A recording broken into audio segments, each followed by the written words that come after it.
programa Refrão de hoje é diferente.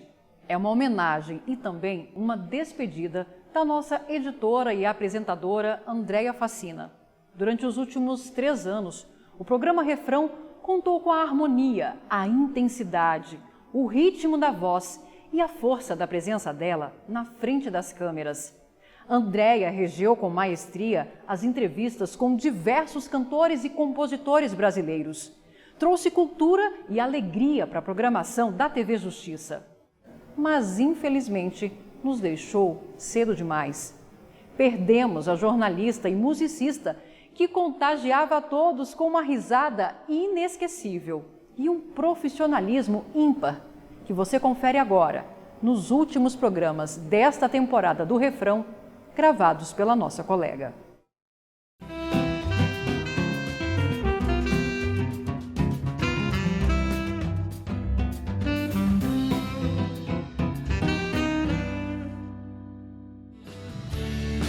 Meu caminho é cada manhã, não procure saber onde vou. Meu destino não é de ninguém, eu não deixo os meus passos no chão. Se você não me entende, não vê. Se não me vê, não me entende. Não procure saber onde estou, se o meu jeito te surpreende.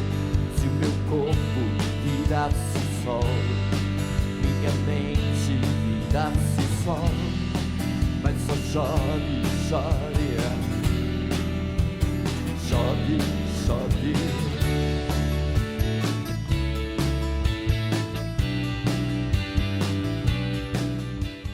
Com grandes hits de sucesso no pop rock brasileiro, ele vai aí para quase 4 décadas de estrada. No Refrão de hoje, eu converso com o cantor, compositor Kiko Zambianchi. Kiko, prazer falar com você, bem-vindo ao Refrão. Oi, André, prazer é todo meu, prazer estar aqui no Refrão e vamos bater esse papo aí, né? Esse começo seu na música, eu sei que teve aí uma história com seus irmãos. Como é que foi isso? Quando eu comecei assim, a pensar em música, a gente ficava tocando com vassoura ali em casa, sabe? Era uma coisa meio louca, assim. E eu já reclamava que estava errado, mesmo fazendo playback com vassoura, eu pequenininho, assim, a gente já fazia isso. Depois o meu irmão, que é um grande músico, ele sim, ele toca muito, ele toca quase todos os instrumentos, toca violão, baixo, sabe, guitarra, teclado, ele faz muita coisa, e ele foi mais para o lado do jazz, assim, ele tocou muito tempo comigo, o Zé Luiz, né? Mas agora ele está fazendo mais uma coisa meio jazz, assim, e eu continuo na minha levada aí rock e pop rock. Bom, eu sei que na pandemia aí você acabou sendo mais do que produtivo, né? Teve muita coisa que você fez nesse meio tempo, mesmo aí com a restrição para os artistas. Teve também um trabalho com o músico Gary O.C., vocês fizeram o single Moonlight, você me disse que tem mais coisa por aí. Na verdade, o Gary O.C., ele não era um músico, né? Ele era um jogador de rugby. Mas ele veio em casa e ele cantou, e eu falei, olha, vamos fazer alguma coisa e tal. E eu comecei, eu vi que ele era afinado e a gente começou a fazer um trabalho, a gente chegou a fazer uma banda com produção lá fora e tal, que depois acabou, eu acabei abandonando, comecei a trabalhar com outro gringo, né, que era o Gary, ele era inglês. Agora eu estou trabalhando com outro americano que chama Derek Thompson, que acabou gravando Primeiros Erros, fez uma versão de Primeiros Erros. Durante a pandemia, eu acabei trabalhando com trilha sonora, né? Comecei a fazer trilha sonora para um filme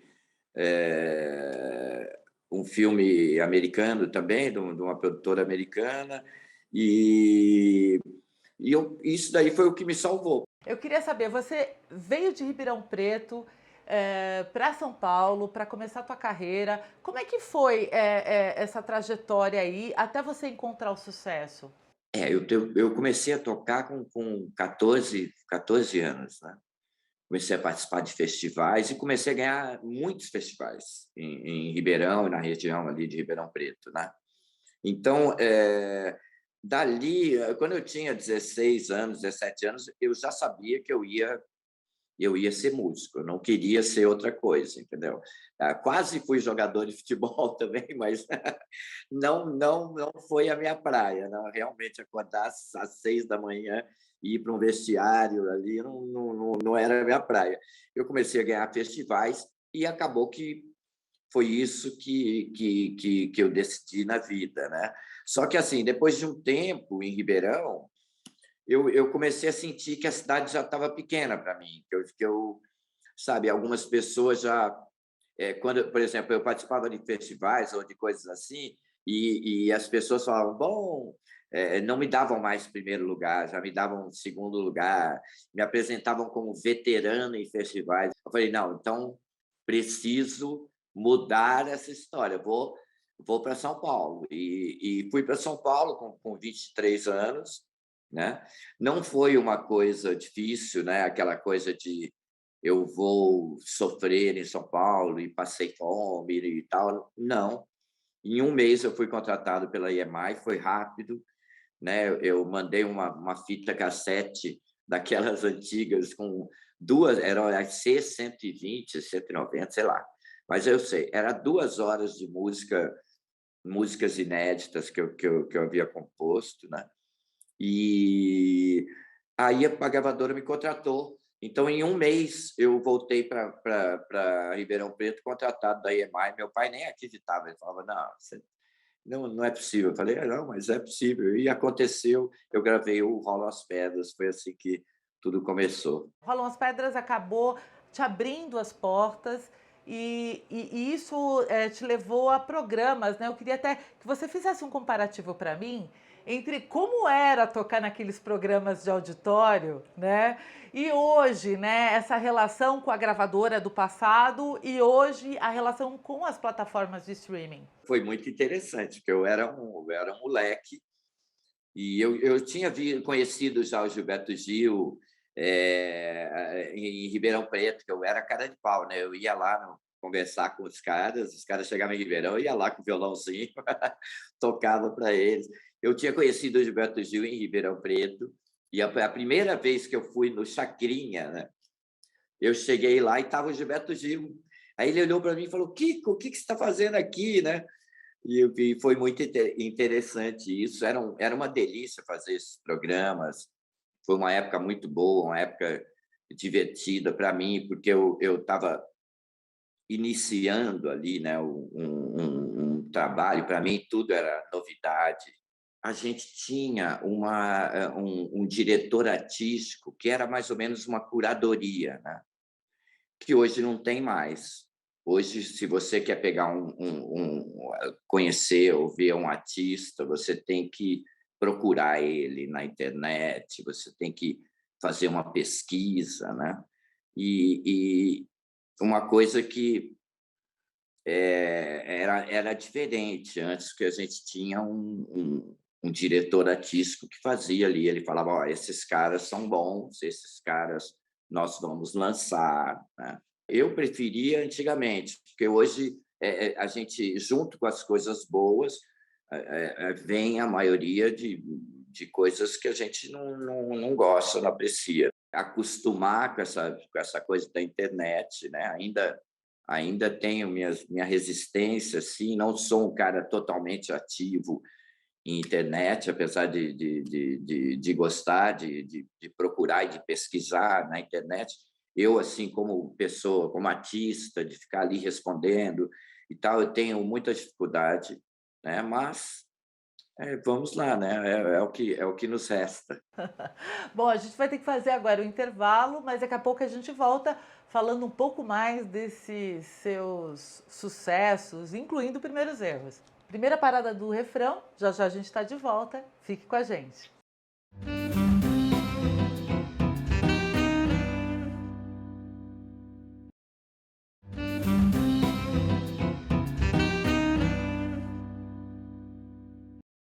Deixa os sonhos vir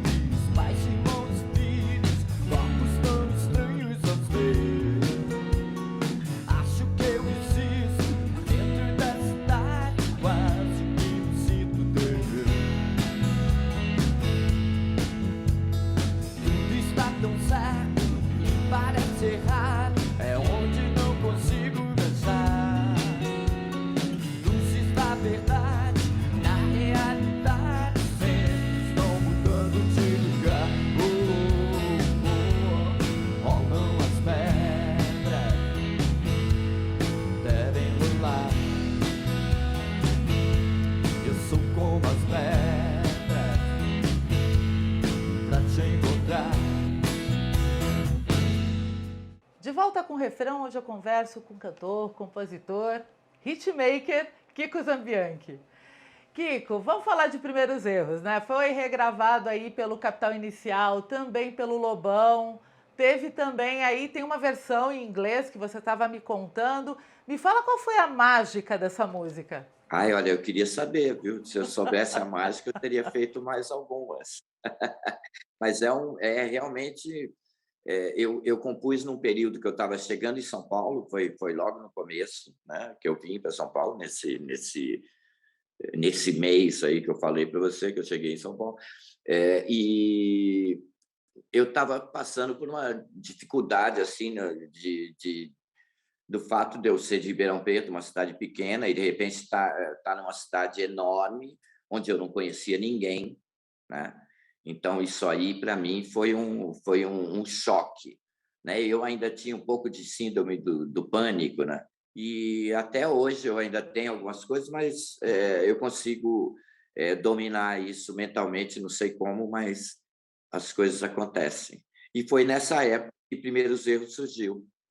Na mesma época de Rolam as Pedras e tal, foi tudo um embalo ali. Você acha que, de repente, é a mensagem que essa música traz que acaba fazendo com que outros compositores e cantores, aliás, regravem? Aliás, eu falei de 2 versões, eu não sei se tem mais gente que regravou. Tem versão em japonês também, que é da Tsubasa, que é uma cantora que adora música brasileira, ela também gravou Primeiros Erros.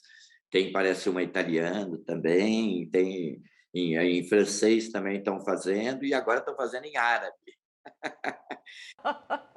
O negócio essa música realmente. E tem também a versão do Flamengo, né? Que o Flamengo acabou fazendo uma paródia, né? Contando a história do clube, a história do campeonato, do Mundial. E então essa música, a cada hora, a cada momento, é uma surpresa. Ela sempre me surpreende, sabe? E ainda bem, eu sempre agradeço muito por ter composto essa música, porque ela me salva bastante. Bom, e na verdade eu acho que o público se identifica com ela, mas eu queria saber como é que surgiu essa última versão aí do Derek Thompson, né? Do Derek Thompson foi ele me procurou, quer dizer, um produtor amigo meu me mandou, né? Porque ele casou com uma brasileira, ele gostava da música, e esse produtor me mandou um vídeo dele tocando Primeiros Erros, né? Em inglês. Eu falei, olha que legal, né? E aí ele pediu para gravar e ele fez a gravação. Foi mais ou menos assim. Eu não tive muita participação, assim, né? Depois me mandaram, eu fiz uma guitarra e tal ali no meio da música, mas eu não tive uma participação na produção. Foi uma coisa mais dele mesmo, que curtia a música, que veio para o Brasil, casou com uma brasileira e aí acabou gravando. Ele já tinha uma banda lá, né? Que eu não estou lembrado agora o nome, mas ele já tocava lá profissionalmente. E aí ele escolheu gravar. Uma coisa, outra mágica dessa música. If you don't understand, you can't see. If you can't see, you don't understand. Don't try to even know where I am, 'cause my ways will surprise you. Bom, uma das principais aí foi gravada pelo Capital Inicial, dessa versão de Primeiros Erros, e você acabou também fazendo uma excursão, né, com o Capital Inicial a partir aí do Acústico MTV. Como é que foi isso? Foi demais. Eu acho que foi uma coisa boa, muito boa para mim. Eu acho que para eles também foi muito legal, né?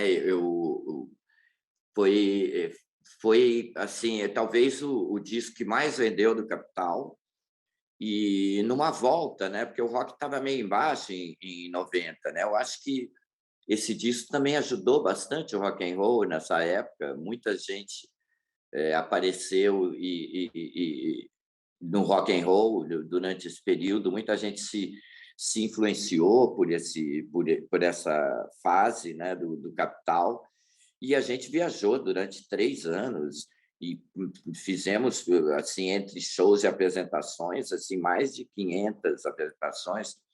E eu viajei junto e acabei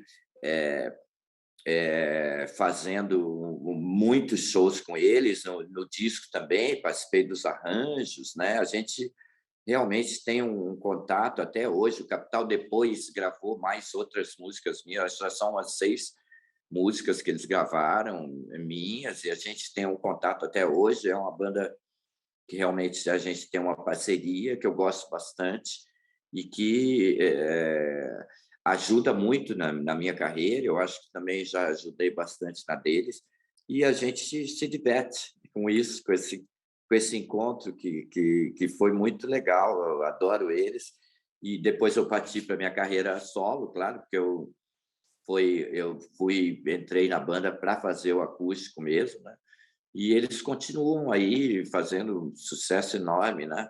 Muito legal, muito bacana. E foi tão interligada a coisa que parecia até que o Kiko Zambianchi era um dos integrantes do Capital Inicial. Exato. Tem muita gente que fala, olha o Kiko do Capital. Tem muita gente que fala isso até hoje, né? E realmente ficou marcado, ficou uma época foi muito sucesso, né? Esse disco do Capital, ele tocou todas as músicas. A gente fez shows, acho que em todos os lugares do Brasil. Foi uma coisa muito grande, realmente. Não foi só Primeiros Erros, todas as outras músicas acompanharam e tocaram na rádio. A gente fez todos os programas de rádio, todos os programas de televisão, todos os shows possíveis, fizemos o Rock in Rio. Foi uma coisa muito legal mesmo. Foi um período que eu guardo com muito carinho na minha vida. Pessoal de Brasília, tem muita gente que acha que eu sou de Brasília por causa disso. Exatamente. Eu já encontrei em viagem as pessoas, e as pessoas, olha o Kiko, nós também somos de Brasília, porque ficou tão marcado que até de Brasília as pessoas pensam que eu sou. Porque, além de tudo, Brasília tem a cara do rock e vice-versa, né? Isso, Brasília é o point do rock no Brasil. Bom, a gente vai ter que fazer mais um intervalo. Daqui a pouco a gente volta falando também a respeito do seu novo trabalho aí, de uma turnê que você teve que interromper, mas que está retomando aí aos poucos. Mais uma parada do refrão, já já a gente está de volta. Fique com a gente.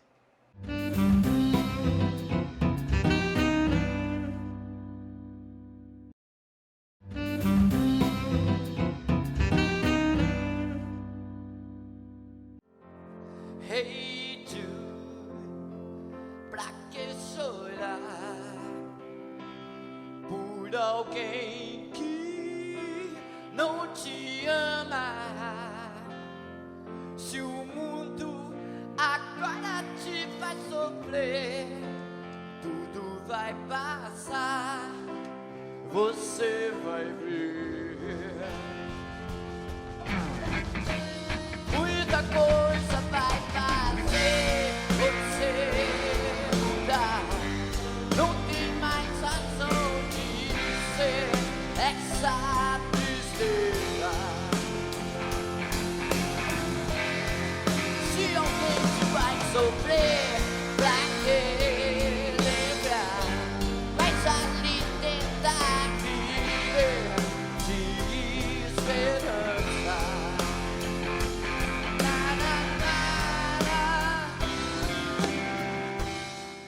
De volta com o refrão, hoje eu converso com o cantor, compositor Kiko Zambianchi. Kiko, tem um episódio aí que eu sei que você não gosta muito, porque foi meio polêmico em torno de uma coisa que foi sucesso para você, que foi a versão de Hey Jude que você teve que fazer e fez de uma maneira muito jovial, e eu acho que foi isso que conquistou as pessoas. Eu sei que versão é complicada porque Beatles é Beatles, é rock, e às vezes você não quer mexer muito, mas eu sei que teve aí um problema com a questão da gravadora, a questão da obrigação de ficar cantando, mas que acabou ganhando o público. Como é que foi tudo isso? Isso aí é o seguinte, convidaram vários artistas para fazer a versão desse Hey Jude, né? E, na verdade, na época, a música era do Michael Jackson. Ele tinha comprado os direitos e tal. E a gente não podia fazer uma versão, né, cantando outra coisa. Tinha que ser aquela ali que era autorizada e mais nenhuma era autorizada. Enfim, aí foi gravado, né, e escolheram a minha versão. E aí a briga não foi por causa da versão, foi porque colocaram no meu disco. E era uma trilha sonora da novela. E a gravadora foi lá, pegou a música e pôs no meu disco. E ela não tinha nada a ver com o conceito do disco.